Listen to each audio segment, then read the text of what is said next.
Alors la mer, puisque c'est le sujet d'aujourd'hui, c'est le berceau historique du vivant. C'est devenu un enjeu majeur dans à peu près tous les domaines de la science économique. Et la bonne nouvelle, c'est qu'on connaît très très peu ce qu'il y a dans les océans, dans les mers, très peu de sa faune et de sa flore. Aujourd'hui, on sait que les scientifiques qui travaillent sur la lutte contre le cancer utilisent déjà 60 molécules d'origine marine. Le premier traitement de lutte contre le sida également est extrait de sperme de hareng. Donc il fallait le trouver, mais on l'a trouvé dans la mer. Et on a des micro-algues qui sont partout dans les compléments alimentaires, les engrais, les médicaments qui sont utilisés dans le domaine spatial, la spiruline dont on a entendu parler. Donc toute l'économie qu'on appelle aujourd'hui la pêche aux molécules marines. L'Afrique, elle, c'est le berceau de l'humanité. Donc elle abrite 44 600 km de fleuves et de rivières, 26 000 km de littoral, et donc elle doit donc se positionner très rapidement sur le secteur de l'économie bleue. Donc en réalité, la mer et l'Afrique sont aujourd'hui considérées comme le potentiel économique le plus important pour le XXIe siècle, et c'est tout l'enjeu, à mon avis, des routes de la soie maritime. En 2018, c'est à Nairobi, s'est tenue la première conférence africaine sur le thème de l'économie bleue, donc programme de développement durable à l'horizon 2030, organisé conjointement par le Kenya, le Japon et le Canada. Et on voit ici le président Uhuru Kenyatta qui a déclaré que parvenir au développement durable des océans, des lacs, des rivières par voie d'innovation et de changement. On doit se rendre compte que si notre environnement n'est pas protégé, aucun de nous ne réalisera une prospérité durable. Donc c'est un événement qui a réuni 4000 personnes de tous les gouvernements de la planète. Et d'ailleurs, pour ceux qui ne sont pas au courant, vient d'avoir lieu le second forum de l'économie bleue à Tunis, donc également en Afrique, qui a rassemblé des membres du monde entier autour du projet des routes de la soie maritime et de l'économie bleue en général. Rappelons quelques chiffres pour commencer. 70% des États africains sont côtiers. 90% des exportations et des importations du continent sont réalisées encore aujourd'hui par voie maritime. L'industrie maritime africaine est estimée à 1000 milliards de dollars par an. La valeur des actifs des écosystèmes de l'économie de la mer, elle, à 24 milliards de dollars.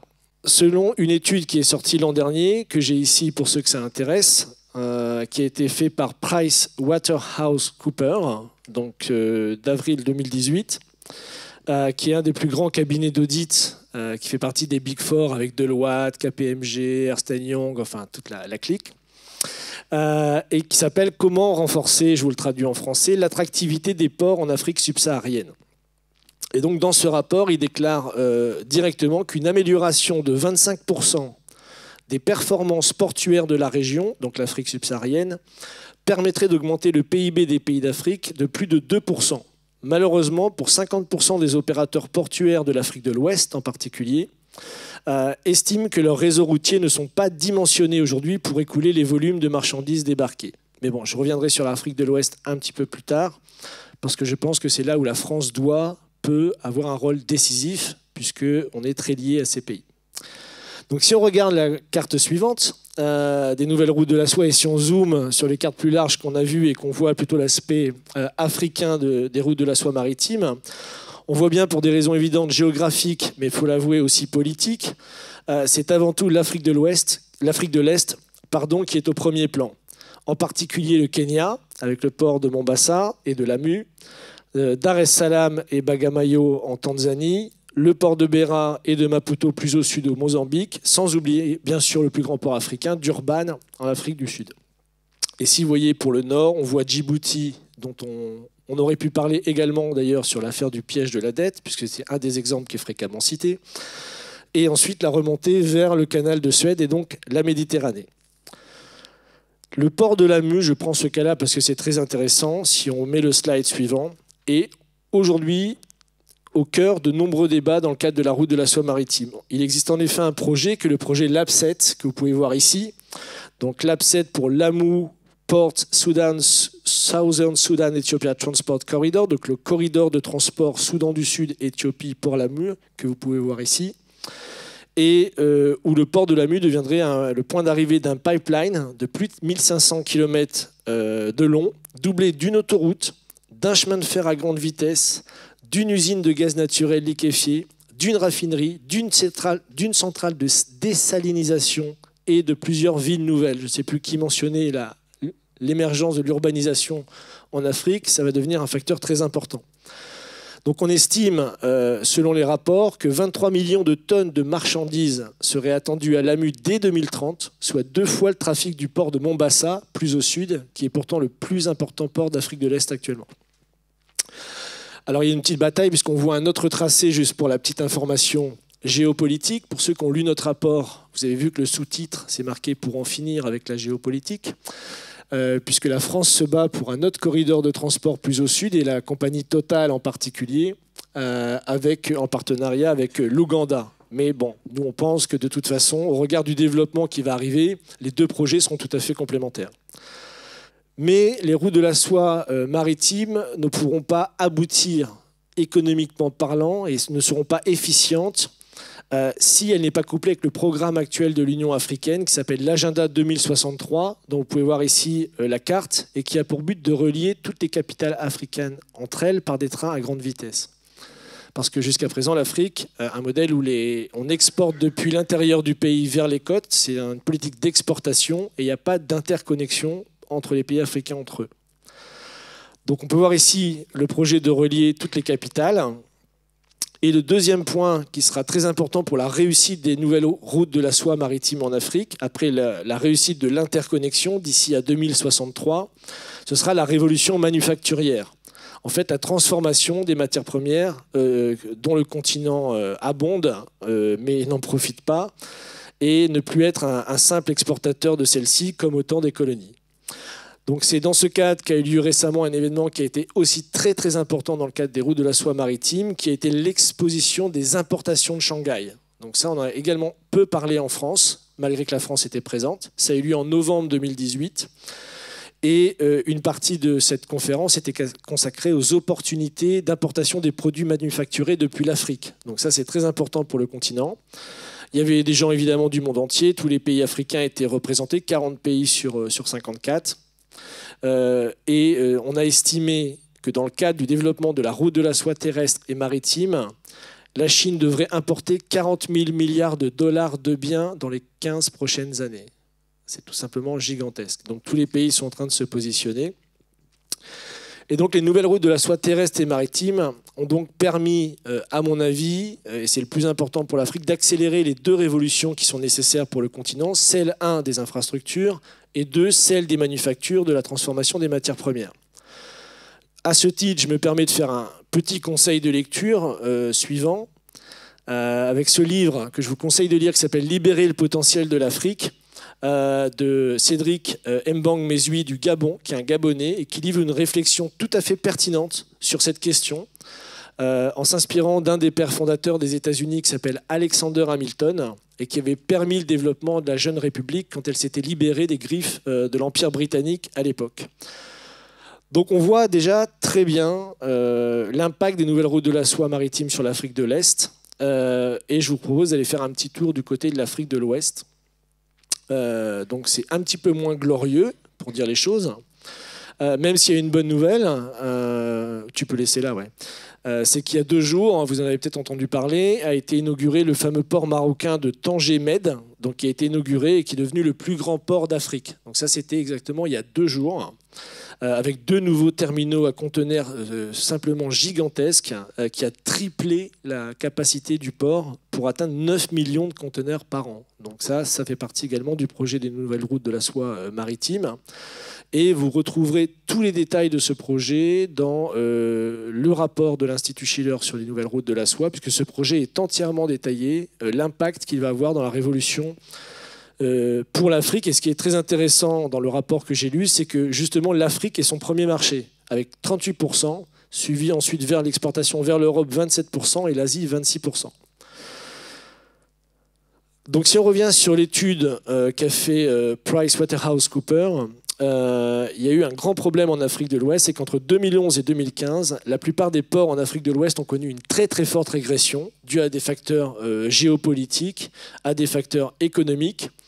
Et des ports comme le Togo ont perdu 12% d'exportation, le Sénégal 39%, la Guinée 30%, le Congo 13%, etc., etc. Donc toute la façade ouest a été impactée. Un rapport publié fin 2018 par une société néerlandaise, Dynamar, a rapporté que le Togo sort un petit peu son épingle du jeu, qui est ce petit pays, pas la superficie, mais qui est devenu un des ports principaux justement à conteneurs de l'Afrique de l'Ouest, avec le Nigeria, en compétition avec le Nigeria. Et donc, grâce à des réformes de modernisation et de la mise en place d'un nouveau container, a pu multiplier par 3 en 5 ans justement la capacité de son port à exporter et à importer. Un des pays dont Karel le mentionnait, je reviens, qui est la Côte d'Ivoire, où j'ai pu présenter le dossier sur les nouvelles routes de la soie à la Fondation Houphouët-Boigny devant les élèves de l'Institut national polytechnique, c'est la Côte d'Ivoire, qui, elle, veut devenir la plaque tournante donc, maritime dans le cadre des nouvelles routes de la soie en Afrique de l'Ouest. Et donc, elle vient de lancer la construction d'un nouveau terminal donc dans le port d'Abidjan, 1200 mètres de long, un tirant d'eau, comme on dit, de 16 mètres, ce qui en fait un port en eau profonde, comme on dit, pour pouvoir accueillir les plus grands navires marchands du monde, parce qu'il faut savoir qu'il y a aussi une révolution dans les navires. On est passé de navires très petits à des grands gabarits, voire des géants gabarits. Je ne sais même pas qu'on appelle les derniers modèles, mais c'est explosif. Et donc, pour pouvoir passer de 10 000 unités à 10 000 unités, alors que le port d'Abidjan est à 3 500 aujourd'hui. Donc, il faut savoir que le port est exploité depuis 2004 par le groupe français Bolloré.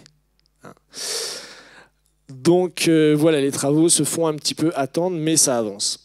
Un autre pays qui est beaucoup plus intéressant, puisque là, on est dans le sujet du jour, c'est-à-dire la France, l'Afrique, la Chine, pour un développement mutuel équitable, c'est le Cameroun, qui s'est associé, lui, avec la Chine pour la construction du port autonome de Kribi, donc au Cameroun, et qui a, pareil, développé, multiplié par 3 à 5 ses capacités ces dernières années grâce à la Chine. Et ce qui est intéressant dans le cadre du Cameroun, c'est que c'est justement un partenariat franco-chinois et africain. Donc vous avez la société du port de Kribi qui s'appelle KCT, Kribi Container Terminal, et un consortium franco-chinois, donc encore une fois Bolloré, puisque Bolloré, comme vous le savez, possède la plupart des ports d'Afrique de l'Ouest, pour ne pas dire l'intégralité, et la compagnie chinoise CHEC, pour China Harbour Engineering Co., avec un partenariat avec la CMA-CGM, je crois qu'ils doivent être présents ici, j'imagine, Compagnie maritime d'affrètement, Compagnie générale maritime. Mais la chose la plus intéressante, à mon avis, dans l'impact des nouvelles routes de la soie maritime, c'est l'interview récente du chef du département du port autonome de Dakar. Je crois que j'ai vu quelqu'un qui était du Sénégal tout à l'heure, qui s'appelle Abdoul Hamidsi, qui a dit voilà l'impact de la modernisation de tous les ports dans le cadre de la route de la soie maritime fait que les ports africains commencent à pouvoir collaborer entre eux. Parce que vous savez, dans le continent, il n'y a que 7 à 15% d'échanges entre les pays africains, alors que c'est 70% en Europe, et c'est pareil entre les ports. Il n'y a que 12% d'échanges entre les ports africains. Donc lui a déclaré que cette dynamique poussait l'Afrique à se développer avec l'Afrique. Et donc c'est pour souligner l'importance du commerce interafricain que justement le port autonome de Dakar vient de signer un partenariat avec la Namibie, Namport, et il me reste 3 minutes, pour développer le commerce entre la Namibie et le Sénégal. Donc voilà, ça c'est pour le présent, pour vous donner un sens que les routes de la soie ont enclenché un processus très rapide de compétition dans tous les ports de l'Afrique de l'Ouest. Mais je vais un petit peu anticiper sur le panel suivant quand même, sur le futur, et vous montrer 2-3 images de ce que pourrait être... donc non, reste ici. Dans le rapport, on présente le projet qui s'appelle Soulaya Amani, qui en swahili veut dire le visage de la paix. Vous voyez, c'est l'ensemble des petits traits rouges que vous voyez dans la région des Grands Lacs. Donc c'est la région dans le monde où se déroule la guerre la plus violente, avec le plus grand nombre de morts, dans l'indifférence quasi générale de nos médias. Donc ce projet a pour but de connecter tous les lacs de la région, permettre de créer des emplois, du développement, des échanges commerciaux, dans le cadre des routes de la soie maritime, et justement mettre fin à la géopolitique et régler le problème de la paix par le développement. Donc ça, c'est un projet très important. Un projet plus large que vous pouvez également voir dessiner, c'est le projet VicMed, donc qui va de la Méditerranée au lac Victoria. Ça s'est poussé par le président Al-Sisi d'Égypte de faire tout un corridor intérieur de développement maritime et désenclaver justement les pays comme la RDC, le Soudan qui n'ont pas accès forcément à la mer. Et donc pour conclure, j'étais donc, comme disait Karel, en Angola du 17 au 22 juin dernier. Donc, et c'est pareil, j'ai appris là-bas qu'un groupe japonais avait investi 600 millions de dollars dans le développement du port de Namibe, donc avalisé par le gouvernement pour la création d'un nouveau terminal à conteneurs, la restauration de quais, la restauration de toute l'infrastructure, qui avait été détruit dans la guerre civile en Angola. Donc partout, on voit des projets qui émergent du Japon, qui viennent de partout dans le cadre de cette dynamique. Enfin, je voudrais juste vous montrer deux cartes pour finir. Donc, ça, c'est plus au sud, c'est en Namibie. Donc, c'est la modernisation complète du port de la Walvis Bay, qui est en train également va devenir un port très important en Afrique, au sud de l'Angola. Et ensuite, dernier projet dont vous trouverez également les détails dans le rapport, qui est un projet que l'Institut Schiller a beaucoup soutenu et que nous avons eu la chance, d'ailleurs j'étais au Nigeria également l'an dernier pour soutenir le projet, et on a vu la signature de ce contrat pour lancer la revitalisation du lac Tchad, évidemment avec une entreprise chinoise, Power China. Mais ce qui est intéressant, c'est que l'Union européenne n'a pas voulu participer, mais l'Italie, elle, y participe en tant que pays indépendant. Donc on voit que ces partenariats se font dans tous les sens. Et juste pour conclure sur une note positive, quand on présente tout ça, parfois en France, la réaction qu'on a, c'est « Ah, mais c'est des projets pharaoniques !» Alors, toujours ou alors le piège de la dette, mais ils vont s'endetter. Bon, j'ai présenté ça devant 400 élèves de l'Institut national polytechnique de Yamoussoukro en Côte d'Ivoire. Les jeunes, ils y sautaient au plafond, quoi. Et ils étaient très impatients, ils voulaient tous développer leur pays, s'industrialiser, ils attendent que ça, quoi. Donc on voit un petit peu aussi la différence de mentalité. Donc je pense que voilà, c'est le défi avec toutes ces cartes que je vous ai présentées, tous ces projets qui sont en cours, de voir l'Afrique avec les yeux du futur. Et justement, que la France s'aligne sur le projet des nouvelles routes de la soie maritime pour faire prospérer l'Afrique, mais aussi pour faire prospérer l'économie française qui en a bien besoin.